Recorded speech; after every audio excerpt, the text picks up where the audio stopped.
It's good. Okay, first, what Shotunde mentioned about men fondling women in the buses. Yes, very, very true.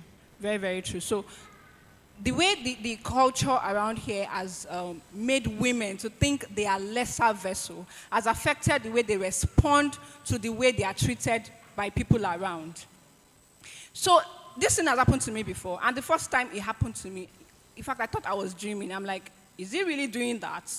I was in the back seat of a bus, and it was an elderly man, and I could just feel someone pinching me by the side.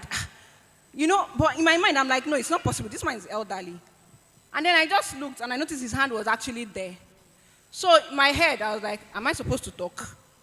Am I supposed to just shift? Am I supposed to slap him? Ordinarily, I'm supposed to be bold enough to say, Mr. Man, stop that. Do you understand? But our culture has made women to think you can't talk, you can't complain. Whatever is dished at you is what you should accept. But we need to know that confidence, as it is for the man, is for the woman. Boldness, as it is for the man, is for the woman. Now, being able to draw the line, the only place where you get to submit to a man, excuse me, is in marriage. If you are my colleague at work and you think just because your reproductive organ is different from my own reproductive organ, you have a right to tell me anything you want to tell me. I'm sorry, I'm not going to accept it. Way back in secondary school, a classmate slapped me, a guy, and I was going to slap him back. And everybody in class were like, you want to slap him? He's a boy, yo. So, he's a boy, Why did he dare to slap me? If he had slapped another guy, wouldn't the guy slap him back? He would have slapped him back. So we need to know in the first instance that we have an ability to talk for everything. Any situation you find yourself, don't keep quiet. Keep talking until somebody hears you. Because women are at the receiving end. Rape issues, they are at the receiving end. The number of people who what is it now? Your boss that is molesting you, abusing you at work, the woman is at the receiving end.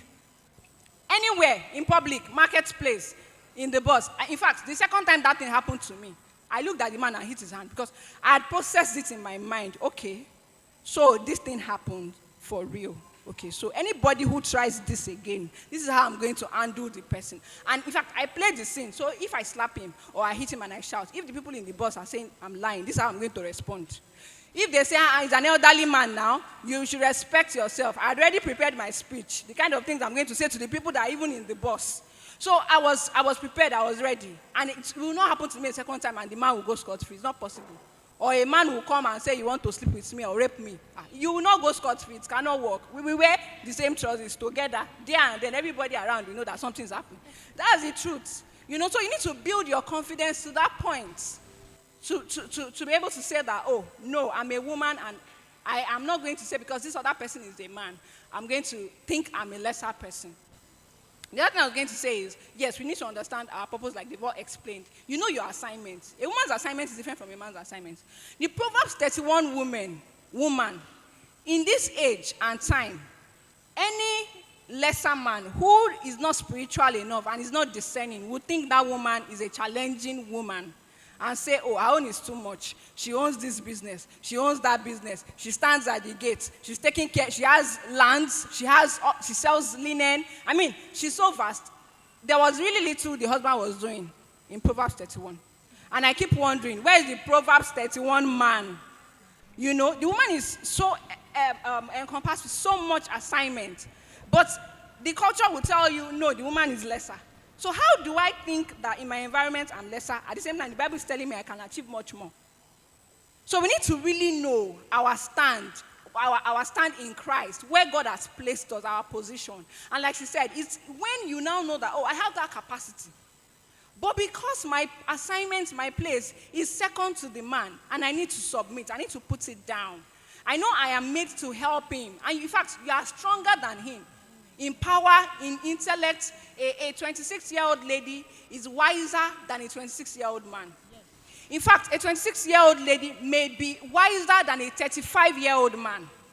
Women are created to be intuitive. They are created to see ahead, to organize things, to manage things so well. They have vast information, except you are just being lazy and you don't want to get that information for yourself. But you have it in you and you need to tap into it. If you don't tap into it, you cannot be that ideal whole woman.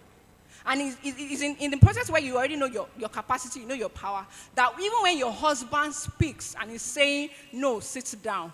Because even that husband that is saying sit down is representing Christ, has the image of Christ. The way you see Christ as God. God in the sense that he has all that capacity of God. You know that if God says die, you will die. So the husband you have married has that capacity to say die and you will die. You know. So let's make it practical. That husband has the capacity to say that I am not giving you 1 million to run that business and you are going to sit down. And you know that it's true. He has that 1 million. No, he will not give me truly. But the man does not even have that capacity. So how do you want to submit to that head? If God could not kill you, and if God did not raise up your child, or God did not heal your son, how would you believe that he is God? Even God said they will not believe that if there are no signs and no wonders. So even for that man, you need to build yourself in the place of the God in that house, under Christ.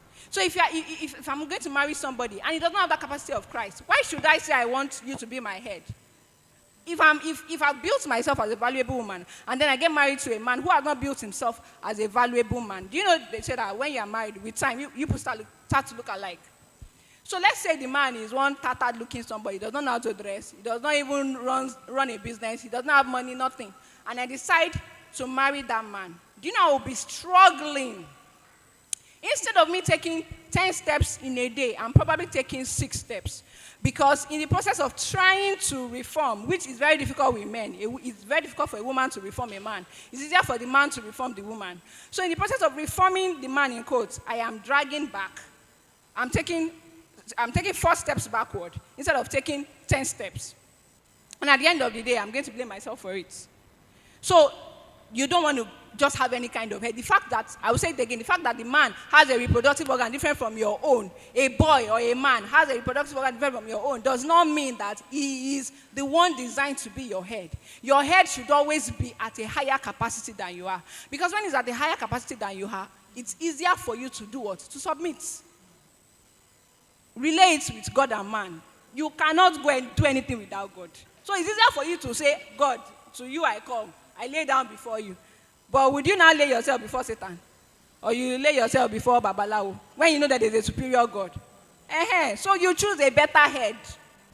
You don't look out for the regular, ordinary heads.